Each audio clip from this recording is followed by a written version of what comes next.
2 years into Manipur's fractured existence, following an ethnic conflict between the majority Meitei community and the minority Kuki-Zo community that left over 70,000 people displaced and claimed some 260 lives. A musical project is quietly finding its feet.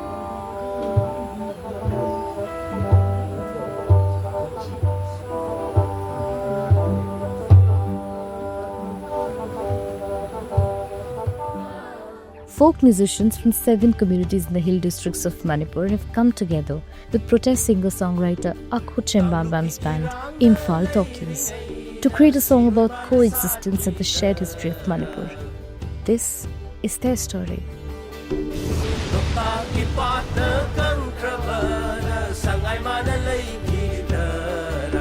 The project was accomplished in August, but final touches to the song are being given at a time when Prime Minister Narendra Modi, under fire for not visiting Manipur during the entire period of brutal violence, finally visited the state that's currently under President's rule.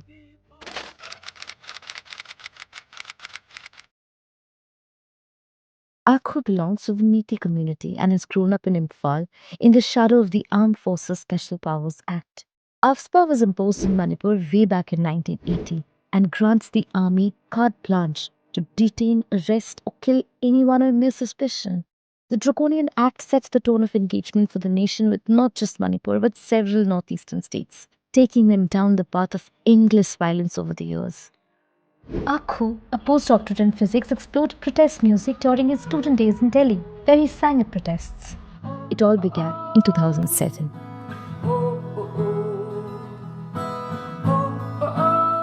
But by 2009, Imphal Talkies had already released its debut album, Tidim Road. He performed India I See Blood on Your Hands at Jantar Mantar in 2011. His performances, which addressed state atrocities and championed truth and justice, quickly garnered attention.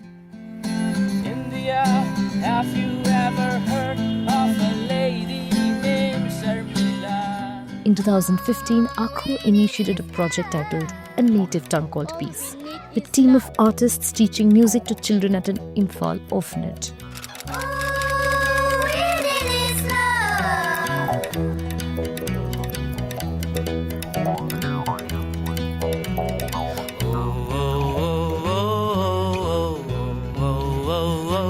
The project culminated in the creation of 5 original songs. Together, the children sang, All we need is love. All we need is love.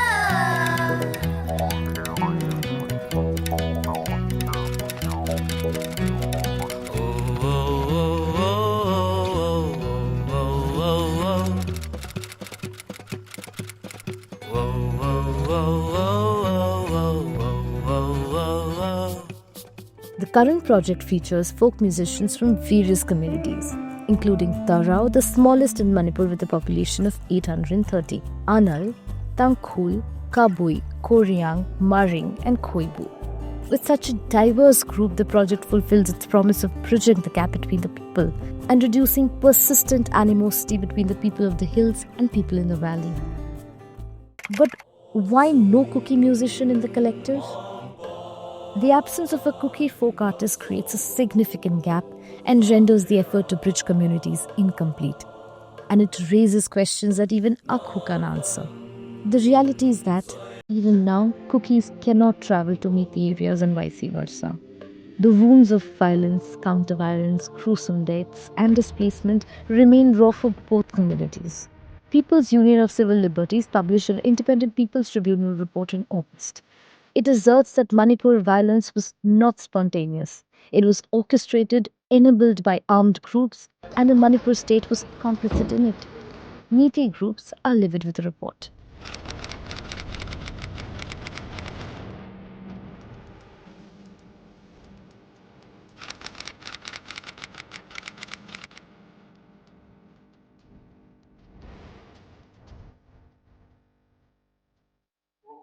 In June 2021, Imphal Free Press wrote about the musical collaboration Penkhul Project, an initiative by Kuki-Zo trying to revive their endangered folk music, something that resonates with the current Hills Valley project.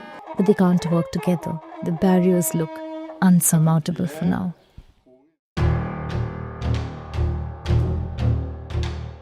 In the years under the last state government in Manipur, several reports intimated that a climate of intimidation had taken root. The atmosphere had particularly targeted those with critical views and those who openly advocated for peace.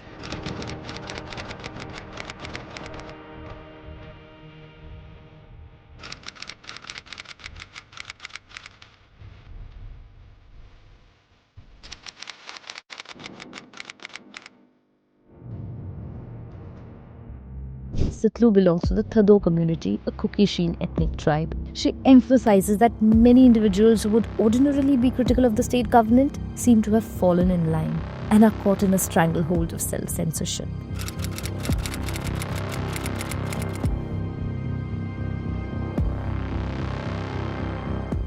In October 2023, human rights activist Pablo Loitongbam's office was ransacked by miscreants. They threatened to burn down his residence. The attack was allegedly initiated by Meitei, who issued threats and carried out a smear campaign against him. Loitongbam has not been able to return to Manipur since then. 2 months after targeting Loitongbam, armed men had barged into Akhu's home. They held Akhu's wife and mother at gunpoint and abducted him. He was later released. Akhu, whose Pavlovian and musical responses protest folk music, has gone deeper into indigenous lyrics and instruments. On invitation, he has sung for children displaced during the current conflict. Self-preservation at the time of intimidation has given rise to a new, mellow musical self.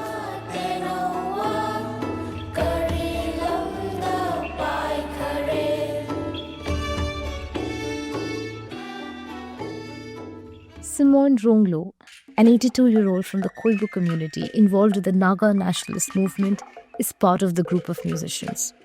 Ronglo had witnessed the brutal Naga-Kuki clash in the 90s from very close quarters. Left stunned by the brutality, it took him a while before he started putting his thoughts into poetry and then performing for the Kukis and Nagas. Nanthoibe Nintunja, the youngest in the group, is a Meitei musician.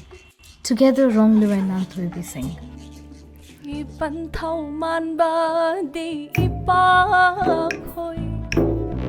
Ipanthau sakpa di ipa khoi ngasi ko ro nong ja di ngasi na ko ro nong ja di a embe mi mom na hai ba tu Sanna Manipur sanna gi leibak ta ai koi punna hingmin nei nung si chana na hingmin na si ta jing da pan ban ma yam ba tam da pan ban ma nao ni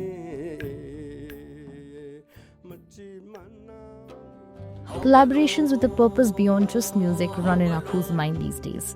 For a musician used to fighting injustice, he treads a thin line in Manipur though. In December 2012, the Asian Dub Foundation, a rock band from London, had collaborated with Akhu as part of a TV series. They sang a version of Akhu's song, Qutub Minar. This funny, sad and satirical song is about the strange experiences of a man who decides to take the historic Qutub Minar with him from Delhi to Imphal. Only that will put an end to the conflict, he thought. In 2025, the idea of that song remains, albeit through newer, careful tunes. So this is a singer story from Manipur, where the song Strife remains the same. But are the people who need to listen to it paying attention? Your revolution has